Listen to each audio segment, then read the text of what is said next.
Sunil sir. Okay. Sunil sir is always energy.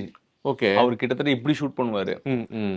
காலையில இங்க ஒரு ஷூட் பண்ணுவாரு, மத்தியானம் இன்னொரு இடத்துல ஷூட் பண்ணுவாரு, ஓகே. நைட்டு வேற இடத்துல ஷூட் பண்ணுவாரு. அப்படியா? எங்க ஷூட்ல தான் ஃபுல்லா அவர் முன்னாடியே லாக் பண்ணி போய் பண்ணி எங்கேயும் நகரக்கூடாது. ஸோ அவர் சுனில் சார் வெயிட் பண்ணி ஷூட் பண்ண படம். வெயிட்லாம் பண்ணிட்டு இருப்பாரு. Okay sir, I'll wait, I'll do. எனக்கு ஷாக். சுனில் சார் என்ன சம்பந்தமே இல்லாம அந்த அளவுக்கு இந்த படத்துக்கு வந்து சாரோட டெடிகேஷன் அப்படி இருந்துச்சு.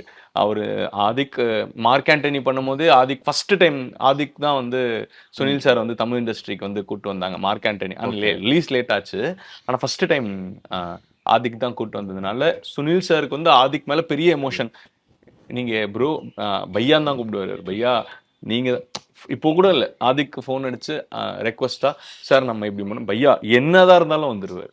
அந்த அளவுக்கு ஆதிக் மேல சுனில் சாருக்கு ஒரு லவ். நீங்க பட ஸ்கிரீன்ல பாக்குற சுனில் சார் இருக்காருங்களே, அது வந்து கேரக்டர் எல்லாருமே ப்ரோ. ஆனா off the screen very lovable person. Okay.